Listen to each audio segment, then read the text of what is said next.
Buenas tardes, doctor Juan David Castillo Sánchez, especialista en ciencias penales y criminológicas en el Derecho Procesal Penal, con estudios de magíster en Derechos Humanos de la Universidad Externado de Colombia, con experiencia como abogado litigante tanto en sector privado como en sector público, con que trabajó como defensor público en el CEO de RBA de abogados, ¿no? Le damos la bienvenida de parte del grupo de estudios del sistema penal. Mi nombre es Ángela Fabiana Ochoa Vilca y bueno, de antemano le decimos que muchas gracias por estar aquí con nosotros y poder nutrirnos con toda la información que nos va a poner ahora.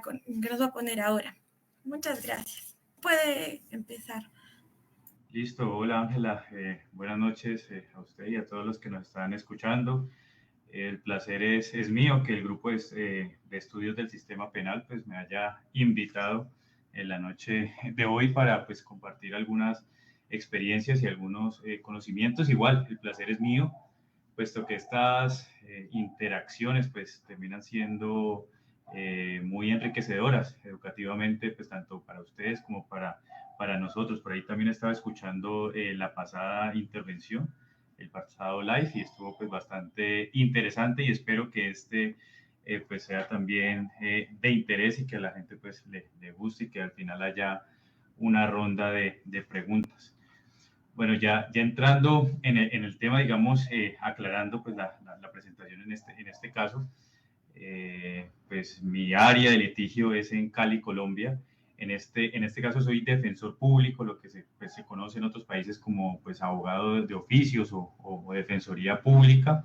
En Colombia la defensoría pública pues no me inhabilita para ejercer, hay que hacer como esa claridad. En ciertos países es que el que es defensor público es como una carrera y lo limita, que no puede ejercer o no puede litigar de manera privada. Al menos aquí en Colombia, si bien la Defensoría Pública somos contratistas o como una especie de contrato de prestación de servicios, entonces no los limita en este caso a ejercer. Entonces, pues paralelamente soy defensor público y también pues llevo casos privados. Era como para hacer esa claridad y para que ustedes sepan desde la óptica que voy a hacer esta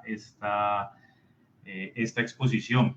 Dentro de la Defensoría Pública también, pues soy parte de las funciones, la mayoría de las funciones es en URI o en actos urgentes. O sea que soy defensor público en actos urgentes a las personas que recién capturan o que recién están, pues, privan de la libertad la policía en este caso. Entonces, pues, digamos que son audiencias que se tienen que hacer al menos aquí en Colombia en menos de 36 horas. La policía captura a la persona, pues puede ser en flagrancia o con orden de captura, que son las dos formas de capturar a una persona aquí en Colombia al menos.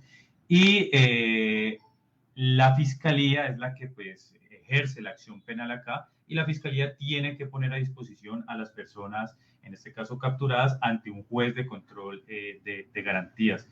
Eh, Estoy haciendo, digamos, como esta introducción porque ya pues, me sirve, digamos, para contextualizar para el tema que voy a tratar. También hay que hacer otra claridad. Aquí en Colombia, al menos, la fiscalía se encuentra ubicada, digamos, en el esquema, en la organización, en el organigrama, dentro de la rama judicial. En otros países, la fiscalía o el llamado Ministerio Público, quien ejerce la acusación y la acción penal, está ubicado pues, generalmente en la rama ejecutiva o hace parte de un organismo autónomo, independiente, aparte. Aquí, digamos, por las cualidades de este país, desde la Constitución de 1991, digamos que había una problemática social que en el momento, en los países latinoamericanos y Colombia, pues tiene sus particularidades, decidieron que la Fiscalía General de la Nación estuviera dentro de la rama judicial, como aquí está en Colombia. Entonces, tanto las cortes y los jueces como la fiscalía están dentro de la rama judicial. Esto tiene una injerencia importante en la exposición que voy a hacer en este caso. Y aquí es donde paso, digamos, a proyectar digamos, lo que tengo para compartir, para que ustedes vean la problemática y al final miremos a ver si es una situación simplemente de Colombia o es una que no creo, y es una situación también de estos países pues, latinoamericanos. Y la imagen sería la siguiente. Voy a compartir pantalla.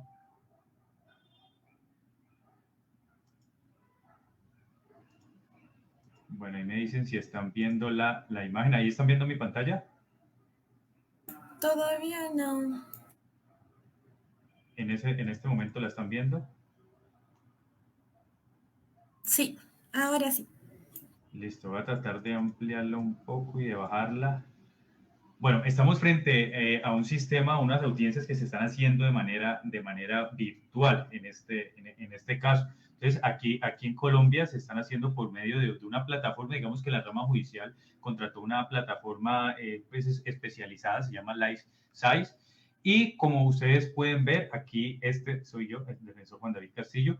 Aquí está el fiscal en este caso, que es un fiscal local. Este es un caso de un hurto. Este es un caso de un hurto de una bicicleta. Estaban judicializando. Este caso tiene sus particularidades.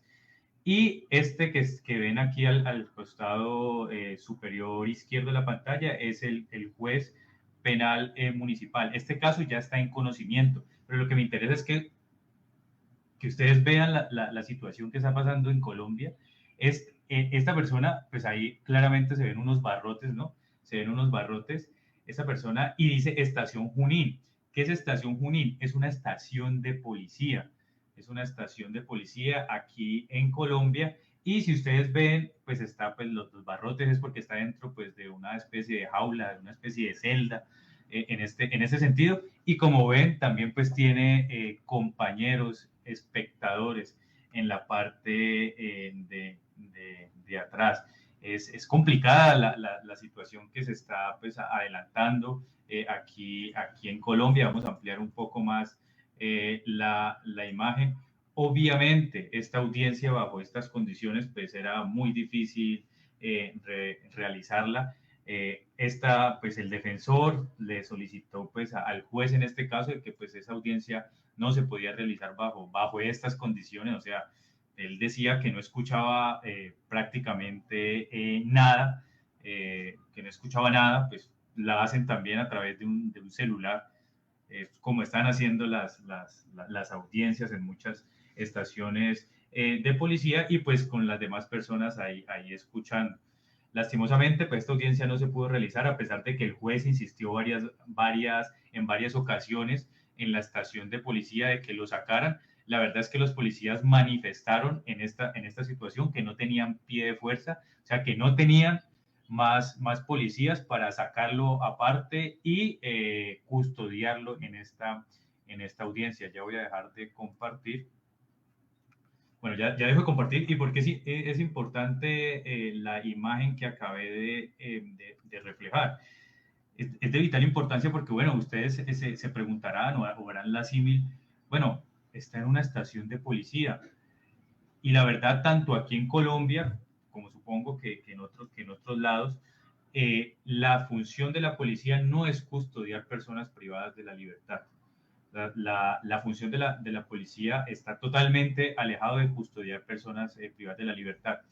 Y esta situación que sucede en la estación de policía de Junín, en la ciudad de Cali, esto no es una situación particular, no es un caso excepcional, no es un caso que digamos esto solamente pasa en esta estación de policía, sino que esto es un común denominador en varias estaciones de policía. ¿Y por qué lo digo? Digamos por la experiencia que tengo recorriendo estas estaciones de policía, en la estación del Diamante, en la estación del Lido, en la estación del Poblado, en la estación de Ciudad Jardín, en todas las estaciones de policía de la ciudad de Cali, de Mariano Ramos. Comenzamos a ver de la Nueva Floresta, comenzamos a ver este mismo patrón y este mismo denominador.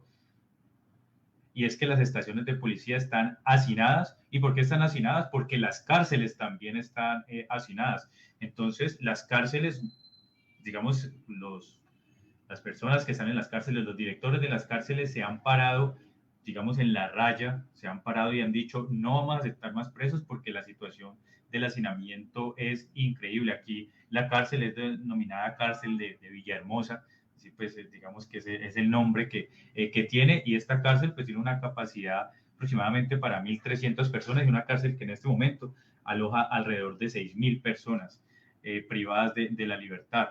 ¿Qué es lo que hacen en las cárceles? Es que salen 2 o 3 personas y abren 2 o 3 cupos, pero como no hay solamente una estación de policía, sino que hay alrededor de 12, 13 estaciones de policías en la ciudad de Cali, entonces es muy complicado que se deshacine.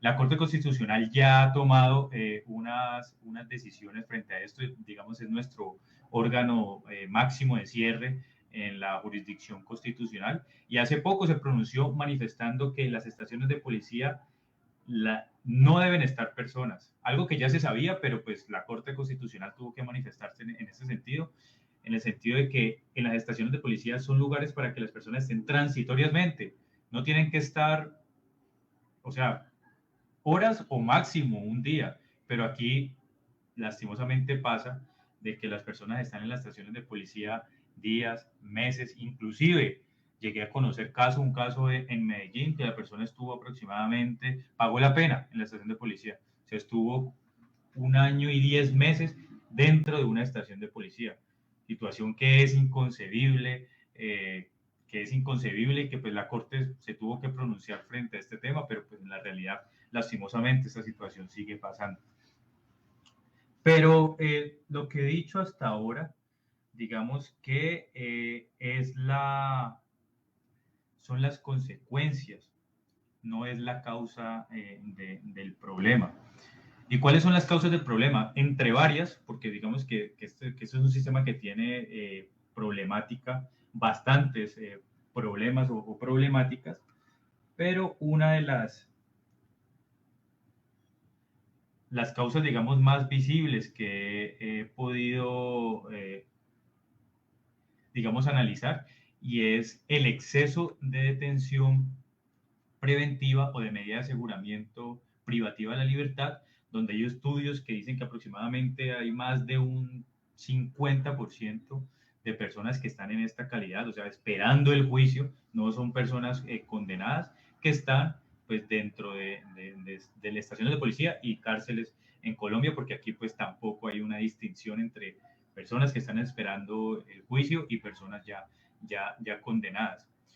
Y el otro gran problema es el tema que vengo pues a tratar después de hacer este contexto un poco largo, y es las formas anticipadas de terminar los procesos. Aquí en Colombia, que nos han cerrado las puertas, y ya les diré de una manera, digamos, pedagógica, y de la manera que puedo pues, expresarme de una manera, de la mejor manera posible, y que pues trate de ser pues, más universal, cuáles son las problemáticas que hay, en especial con una institución procesal que se llaman preacuerdos. Pero bueno, digamos que estas son formas anticipadas de terminar un proceso penal. Listo. Haciendo este paréntesis de esta problemática, porque es que este es un problema muy grave que aproximadamente hace 2 años estamos en intensos debates aquí en Colombia sobre los preacuerdos y los allanamientos a cargos, o sea, sobre estas formas anticipadas de terminar los conflictos, y es porque aproximadamente en el 2004 llegó, digamos, un trasplante jurídico. Aquí en Colombia pues no se crea nada, se trasplanta de otros lugares, el famoso sistema pues acusatorio, y se comenzó a implementar este sistema acusatorio porque antes teníamos un sistema, digamos, que era más con tendencia inquisitiva. Ahorita hay un sistema pues más con tendencia acusatoria. Tiene sus particularidades, pero digamos que esa no es la problemática, no voy a pasar a profundizar. Y este sistema digamos, acusatorio viene con unas características, pero nos vendieron, digamos, nos dieron la idea, o nos vendieron la idea de que este sistema acusatorio se iba a resolver por medio de terminaciones anticipadas, o sea que no todo se iba a ir a juicio. Y está, digamos, en las facultades del derecho y en los pasillos y en toda la comunidad académica, menos aquí en Colombia, se escucha el rumor de que, o sea, el 90% de los procesos se deben terminar por este mecanismo. O sea, no se deben ir a juicio. Y el 10% son los procesos que se deberían ir a juicio. Esto para que el sistema, digamos, salga a flote o para que este sistema funcione. Esto no lo dicen en ningún lado, esto no está en ningún lado de la ley, esto no es legal, no es constitucional, pero es lo que se escucha tanto en la doctrina como en como en los pasillos, en las universidades, en las facultades, es que para que este sistema subsista, el 90% debe ser terminación anticipada del proceso. Bien sea, aquí tenemos dos, que son las más populares, allanamientos y los dichosos preacuerdos. Ahorita, pues, no sé, al final sí hay como una interacción, me dirán cómo lo llaman allá en Perú, o si existe esta figura o en otro lugar pues, de Latinoamérica.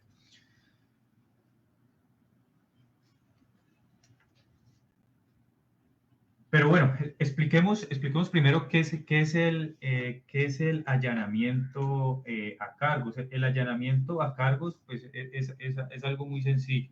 A la persona se le captura, el fiscal, en este caso, que es quien adelanta la acción penal, o le imputa cargos o le formula una acusación, le dice, bueno, usted cometió, tomemos el caso de ejemplo, usted cometió un delito que se llama hurto calificado y agravado. Este delito usted lo cometió porque fueron ciertos hechos, le narra los hechos jurídicamente relevantes, tiene una sanción de tanto a tanto y manifiesta pues la lógica del sistema. Si usted se allana cargos, hay una rebaja en este caso de la pena. ¿Y por qué es esa rebaja? Porque usted evita un desgaste procesal, porque usted evita que pues usted también da una pronta y una rápida resolución a este conflicto, a este problema. Y por todo eso le damos una especie de rebaja y la persona, esto se hace ante un juez, en este caso, puede ser un juez de garantía si es la primera etapa, la etapa preliminar, o puede ser un juez de conocimiento si es la etapa, pues ya una etapa posterior o de juzgamiento. Y este juez verifica que la persona libre, voluntaria y espontáneamente, pues manifieste si acepta o no acepta los cargos tal cual como se los comunicó el fiscal. Y a cambio de eso, pues la ley expresa que deben haber unas rebajas.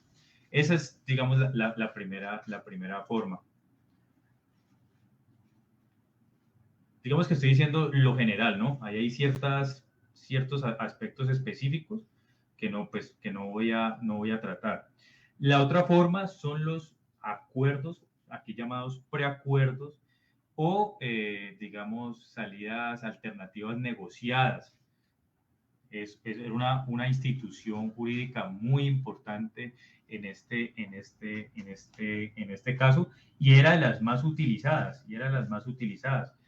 ¿Y qué pasaba en los preacuerdos? Los acuerdos eran negociaciones donde hubo uno, como defensa, estoy hablando desde la óptica de defensa, iba directamente donde el fiscal y le planteaba la situación, mire, no nos queremos ir a juicio, la verdad es que la acusación o imputación que usted hizo, pues nos parece exagerada, miremos a ver qué otra forma vemos o cómo le hacemos disminuir la pena pues a la persona que represento y pues no nos vamos a juicio.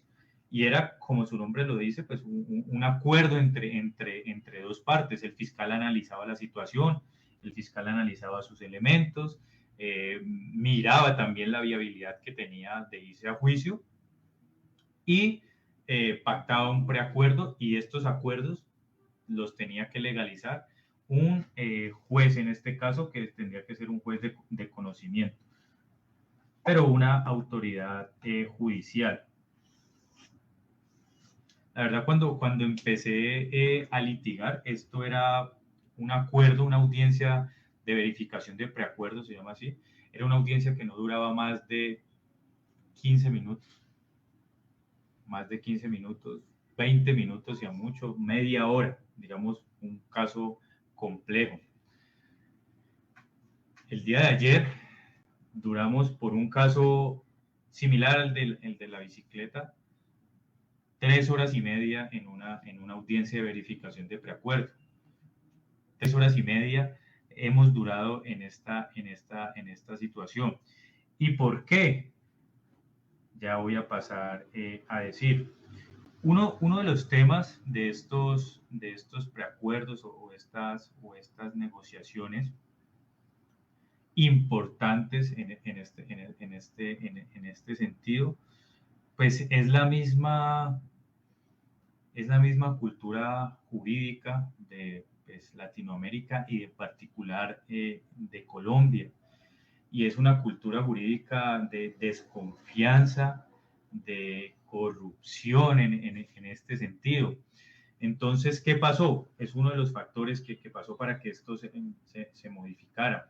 Anteriormente, el juez de conocimiento, el juez que verificaba la validez de este acuerdo, si veía que pues, el acuerdo pues, era, digamos, coherente, era viable y no vulneraba derechos fundamentales, lo aprobaba.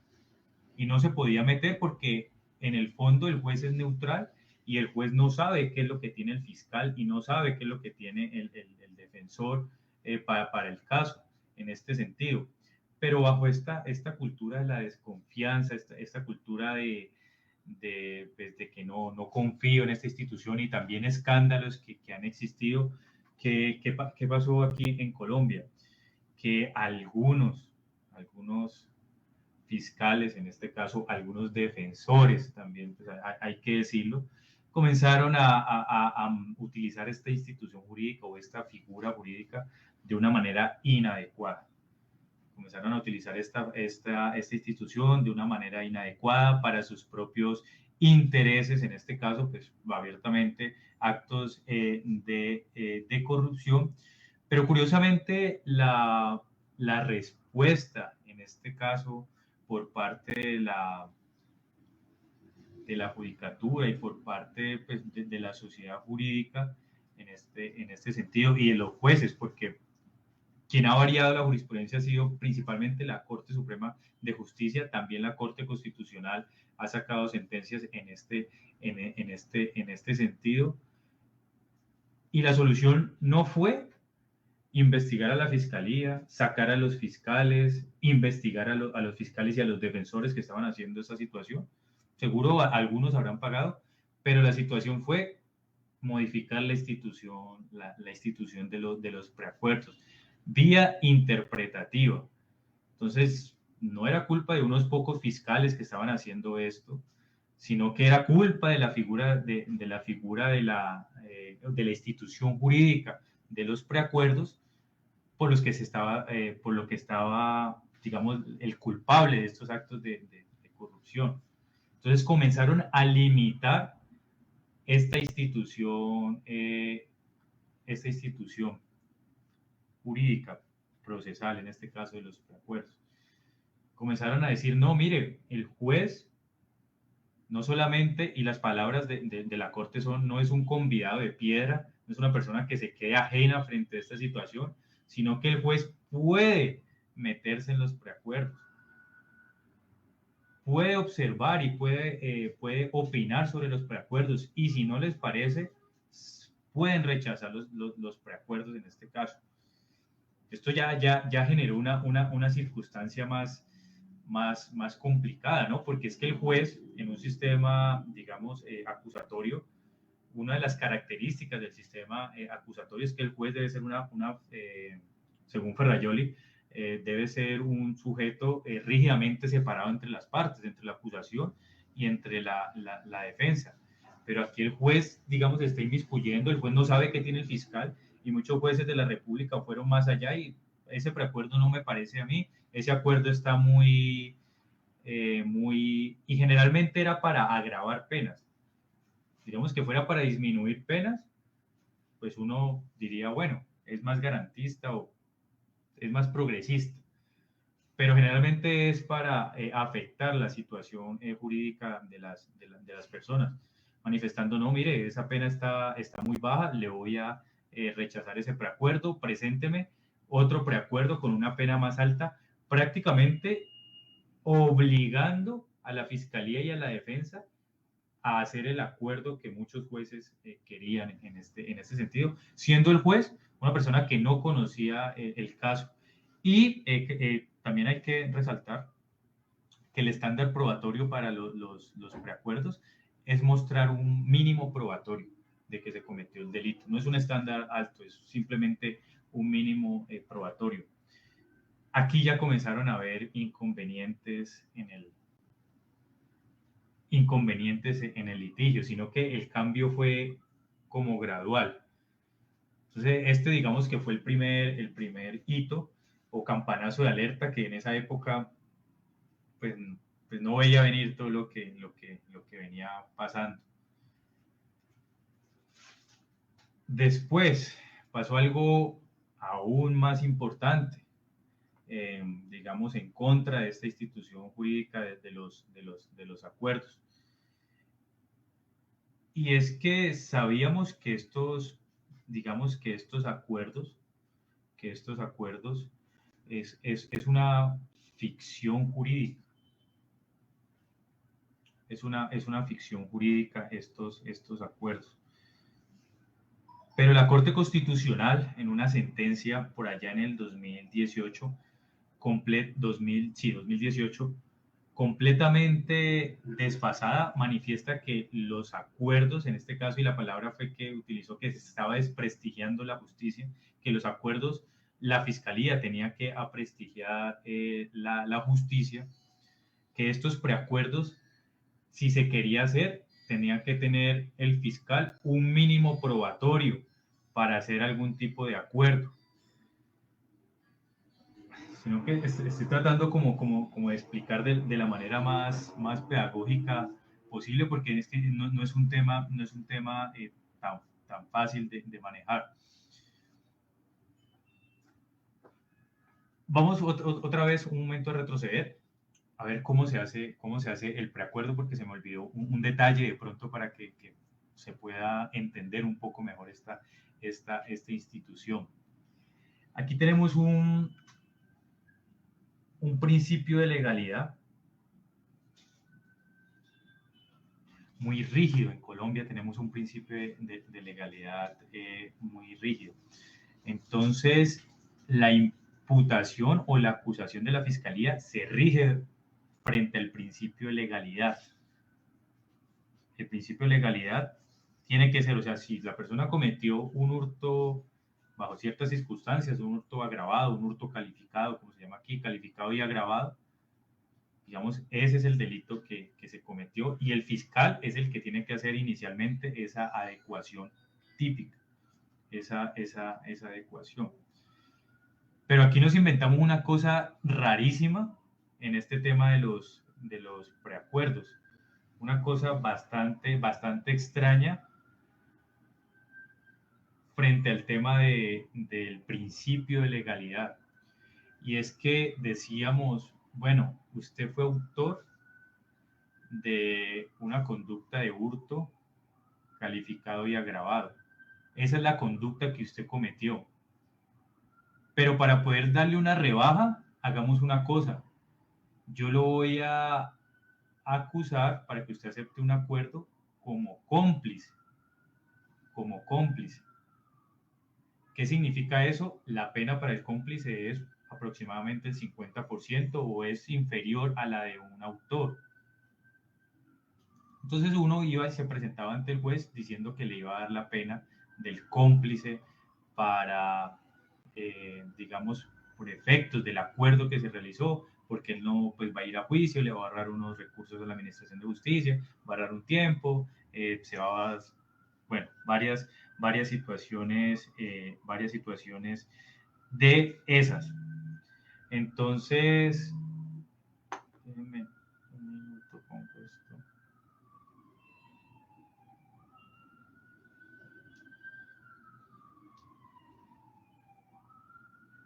Listo. Entonces, qué es lo que pasa frente a los preacuerdos? Así se realizaban los preacuerdos.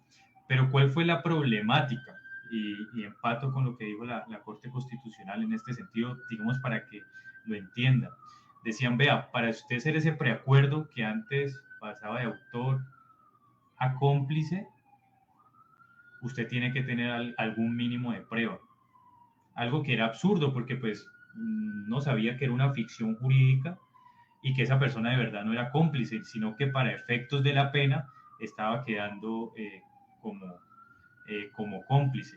Pues si se tenía un mínimo probatorio de que era cómplice, pues uno alegaba de que efectivamente era cómplice, o sea que se le debería dar otra rebaja adicional. O sea, es algo, no sé si desde la óptica de afuera es complicadísimo de entender este sistema, porque yo pues nunca lo he podido, o sea, no sé si una persona afuera entienda esta situación o por qué hacemos esto. La verdad, lo más simple sería, usted fue autor de hurto, eh, para que usted no se vaya a juicio, le voy a dar la mitad de la pena, o le voy a dar una tercera parte, o le voy a dar un 30%. Simple. Pero aquí, lastimosamente, nos tuvimos que inventar, no, que tiene que ser, que tiene que figurar como cómplice, o que tiene que figurar como una tentativa, o que tiene que ser como ir a intenso dolor, o sea, una cantidad de cosas que pues son difíciles de explicar y se podrían simplificar de una mejor manera. Pero esa decisión de la Corte Constitucional comenzó a cerrar un poco más la salida de los acuerdos negociados o de los preacuerdos, y ya no estaba siendo tanto como un preacuerdo, sino que ya más bien parecía era como que una serie de imposición, porque estaban limitando los márgenes para negociar. Los preacuerdos son negociaciones, defensa como fiscalía se ponen a negociar, digamos, legalmente, pero aquí no hay ninguna negociación. Aquí ya el margen de negociar se comenzaba a estrechar cada vez más. Otra situación problemática, frente al tema de los acuerdos. La Corte Suprema de Justicia manifestó en una decisión y ha reiterado en la jurisprudencia que en las circunstancias de flagrancia, cuando la persona da dos opciones de capturar, orden de captura o flagrancia, que en las situaciones cuando existía flagrancia, o sea, cuando la persona era capturada, digamos, entre comillas, con las manos en la masa, a pesar de todo eso, pues sabemos que tiene presunción de inocencia, que en esos casos, si hacía un acuerdo, la rebaja de pena no podría ser superior al 8.33%. Y que si pasaba la otra etapa, avanzaba en el proceso, la rebaja era de un 4.33%. O sea, rebajas completamente irrisorias, que pues no valía la pena hacer un acuerdo, y en gran parte de casos, porque aquí en Colombia la mayoría de los delitos, o sea, los delitos más por los que hay más gente privada de la libertad, básicamente son hurto, porte ilegal de armas y estupefacientes. Pero no estupefacientes, el estupefaciente es a gran escala, sino el estupefaciente es el estupefaciente es, digamos, el microtráfico, el tráfico pequeño, inclusive a los adictos los judicializan aquí en Colombia. Por eso es que pues, vemos los resultados y es una estación de policía llena porque la cárcel está llena. Claro, entonces cuando vemos que, y muchos de los casos de porte ilegal de armas, muchos de los casos de hurto, muchos de los casos de estupefacientes son flagrancias, y si le dicen a las personas, vea, si usted hace un acuerdo o se allana cargos, su rebaja va a ser del 8.33 al 4.33%, pues yo como defensor digo, pues vámonos a juicio y pues de pronto algo pasa en el juicio, no se presenta el testigo, de pronto usted sale por un vencimiento de términos, de pronto, no sé, de pronto la prueba no sale, la fiscalía se equivoca, pero pues para esos efectos, para esa rebaja, pues vámonos a juicio. ¿Y qué comienza a generar esto? Comienza a generar un exceso de juicios, en este caso, y comienza a generar un desgaste por parte de la fiscalía, que ellos mismos, digamos, están poniendo la soga al cuello, y comienza a generar o condenas muy altas o, peor aún, absoluciones. Otra de las circunstancias. Otro de los problemas, digamos el último de los hitos y de los problemas, y ya paso a decir las conclusiones, es lo siguiente, frente a los subrogados penales. ¿Cuáles son los subrogados penales que se dan acá a una persona pues, que es vencida en juicio o que hace un acuerdo, un allanamiento? Son básicamente dos. Los, digamos, genéricos. Prisión domiciliaria y hay uno que se llama suspensión condicional de la ejecución de la pena. Para la prisión domiciliaria, digamos, un requisito básico es que la pena sea inferior a 8 años. Para la suspensión condicional es que la pena sea inferior a 4 años. Estoy siendo lo más genérico posible. Hay otros requisitos, pero digamos que ese es el más objetivo y genérico. ¿Qué es lo que pasa? Hay una persona y una de las mayores problemáticas, el delito de porte ilegal de armas de fuego, aquí en Colombia tiene una pena de 9 como mínimo a 12 años como máximo. Una persona, si es capturada con una arma y no tiene salvoconducto, no tiene permiso para portarla, pues es posiblemente y capturada por la policía, imputada por la fiscalía o acusada por la fiscalía, pues se atiene a esta pena. Haciendo el ejemplo, devolviéndome el pasado y estando en el presente, si esta persona la capturaban hace 3 años, lo más posible es que esta persona, haciendo un acuerdo, le daban una pena de 4 años y medio como cómplice de porte ilegal de armas. Y pues 4 años y medio es una pena inferior a 8 años. Entonces, lo más posible es que si no era reincidente y era primera vez y todas esas circunstancias, podría ir a una prisión domiciliaria. O sea, su pena la podría pagar en una prisión domiciliaria de 54 meses o de 4 años y medio. Si una persona la capturan hoy, se va para la cárcel, bajo las interpretaciones actuales. La mayoría, la interpretación de la mayoría de los jueces. ¿Y por qué? Porque la Corte Suprema ha sacado una jurisprudencia, unas sentencias en este sentido, donde manifiesta que los subrogados penales son no por la pena que se acordó, o se deben mirar o analizar no la pena que se acordó, sino la pena que dice en el código del delito. Volvamos al ejemplo. Porte ilegal de armas de fuego tiene una pena, en este caso, de 9 años. Entonces, así usted pacte una pena de 4 años y medio, la pena que dice el código son 9 años, implica cárcel, por regla general. Entonces, todos estos factores que están limitando, y aquí en Colombia no hay penas inferiores a 8 años, o la mayoría de las penas son superiores en el código, al menos a los 8 años. ¿Por qué? Porque para implementar este sistema de justicia premial, en el 2011 se aumentaron todas las penas para tener un margen para negociar.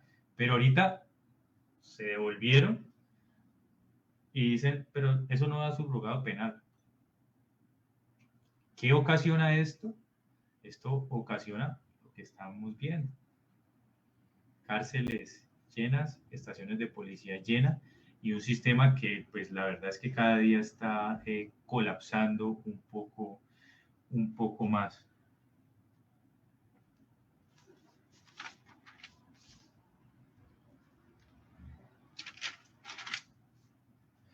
Bueno, y ya para finalizar mi intervención, digamos que creería la propuesta, ¿no? Es una propuesta de este defensor público de una región de Colombia. Es que tenemos que analizar muy bien este sistema de justicia preñal que tenemos. Porque si nosotros no sabemos lo que tenemos, ¿qué es lo que pasa? Por no saber qué tenemos o qué sistema tenemos o qué híbrido, qué Frankenstein hemos hecho, es que nos la pasamos patinando, oscilando en interpretaciones progresistas, interpretaciones restrictivas, interpretaciones progresistas, restrictivas. Al final, la verdad es que no hay seguridad jurídica, uno se enfrenta a un estrado judicial, a un juez, y cada juez pues, es la interpretación que tenga frente a este tema de los acuerdos o las terminaciones anticipadas. ¿Por qué digo que no sabemos lo que tenemos? Porque, ¿se acuerdan que le habían dicho que supuestamente un 90% de los casos se iban a resolver vía terminaciones anticipadas o preacuerdos? Digamos, los preacuerdos eran más populares que los allanamientos. Y el 10% se iba a ir a juicio. Aquí, básicamente, no están habiendo terminaciones anticipadas, sino que está habiendo un sometimiento frente a este caso y muchos casos, mucho más del 10%, es una corazonada, no tengo la estadística, pero se está yendo a juicio.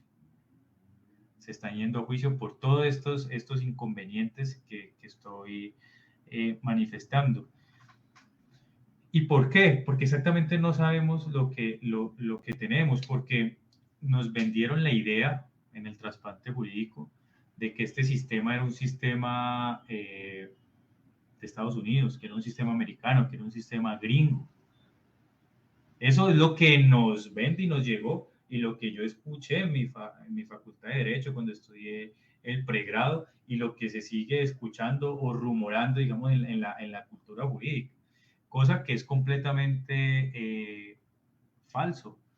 Cosa que es completamente falso, porque el sistema de acá no se parece absolutamente en nada del sistema americano, porque pues allá rige el principio de oportunidad y allá los casos no existen sino hasta que el fiscal pues los presenta ante el juez. Allá el fiscal sí tiene una capacidad de negociar y tiene una capacidad, un margen de maniobra mucho más grande que el margen de maniobra limitado que tienen los fiscales ahora para negociar. Los fiscales aquí en Colombia tienen un gran poder por estar en la rama judicial, pero porque en algunos casos pueden afectar derechos fundamentales sin control previo de una autoridad judicial.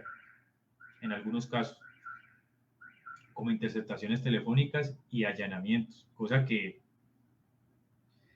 genera bastantes problemas, que una parte pueda afectar derechos fundamentales sin control previo. Hay un control posterior por el juez de control de garantías, pero ya cuando el daño está hecho. Pero las facultades para negociar ahorita del fiscal eran del fiscal de los Estados Unidos o gringo, es que aquí corre un poquito, es así. El del fiscal de Colombia era así, y ahorita en la actualidad el del fiscal de Colombia, la Fiscalía de Colombia es así, tratando pues a los fiscales como si fueran, digamos, menores de edad, o como si no tuvieran capacidad, y como si todos los fiscales y defensores en Colombia pues fueran corruptos y necesitaran que un juez revise todas sus actuaciones al detalle, que fue la solución que al menos pues creo que las altas cortes vieron a este problema, que yo lo asemejo mucho, digamos, a la símil de, no sé, cuando hay una infidelidad entre la pareja de esposos y esa infidelidad se da en el mueble de la sala, y la solución es botar el mueble en vez de buscar otro tipo de soluciones. Esa es la situación que ocurre acá. Pero si esto no viene, o este sistema no viene de los Estados Unidos, donde rige el principio de oportunidad, donde el fiscal tiene una amplia maniobrabilidad, entonces, ¿de dónde viene este sistema? Lo que he podido investigar es que este sistema de justicia vía preacuerdo, vía colaboración con la fiscalía, viene más de Italia, con los problemas pues, que ha tenido Italia históricamente con la mafia. Este parece ser más un trasplante jurídico del sistema italiano a el sistema colombiano. Y para finalizar, lo que yo planteo es que hay que analizar muy bien este sistema, porque si uno analiza las terminaciones anticipadas y los preacuerdos en este caso, no es una característica principal de un sistema acusatorio. O sea, en ningún sistema acusatorio, sus características, la principal es la rígida separación entre las partes, entre acusación, entre los actos de acusación y juzgamiento. Eso no tiene nada que ver con las terminaciones anticipadas, con el preacuerdo. Y las otras características, publicidad, digamos, oralidad, bueno, para mí solo existe esta característica, digamos, que es la principal, y esa característica no encaja de ninguna manera en las terminaciones anticipadas. O sea, pueden haber terminaciones anticipadas en sistemas inquisitivos. Es más, me parece a mí que encaja más con el sistema inquisitivo que con el sistema acusatorio. Por estas circunstancias de no saber exactamente qué es lo que tenemos, es que comienzan a oscilar y a ver este tipo de interpretaciones. Si comenzamos a analizar y ver cómo hacemos encajar bien esta situación y unos principios sólidos frente a este tema, pues la idea es que lograremos la solución y acabaremos con esta inseguridad jurídica que hay en los acuerdos aquí, o al menos aquí en Colombia que estamos viviendo. Y yo sé pues, que si me escuchan personas desde Colombia, pues sabrán esta situación. Yo creería que, digamos, para alargar, no alargar más este tema, hasta ahí pues iría la intervención. Espero haber podido expresar las ideas de una manera pues, lo más pedagógica posible, lo más claro posible. Pues esto no es, o sea, se han inventado unas cosas aquí que no es fácil de explicar esta situación para, pues cuando uno hace estos eventos, digamos, de figuras jurídicas comparadas y estos eventos pues, de diferentes países. Creo que ya con eso terminaría mi intervención. Muchas gracias. Quedo atento a cualquier pregunta.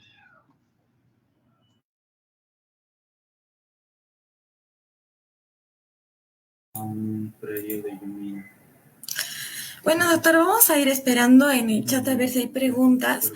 Por lo que nos comentó, sí ha sido una ponencia bastante interesante. Somos países hermanos, países de Latinoamérica. Bueno, para mí surgió una pregunta, ¿no? En el caso de lo que usted ha hablado de los preacuerdos, existe, por ejemplo, se pueden realizar estos preacuerdos con todos los delitos posibles, por ejemplo, no es un delito fuerte, por ejemplo, uno de violación sexual, no. Acá, por ejemplo, existe lo que es terminación anticipada y ciertos beneficios, ¿no? Como usted también ha mencionado. Sin embargo, en cierto tipo de delitos no se permite ningún tipo de acuerdo. Entonces, no sé cómo será en su legislación. Listo, Ángela. Sí, para responderte, digamos, la pregunta que haces aquí es muy similar. Básicamente, delitos graves contra adolescentes o menores de edad, no se permite ningún tipo o sea, sí se permite un acuerdo, pero no se permite ninguna rebaja de pena como tal. Se tendría que aplicar la pena y pues se podría aplicar la pena mínima, pero no hay ningún tipo de rebaja. Eso también hace otro fenómeno, no sé si allá en Perú suceda, también delito de extorsión y secuestro, sucede este fenómeno, y es que estos casos, prácticamente todos estos casos se van a juicio.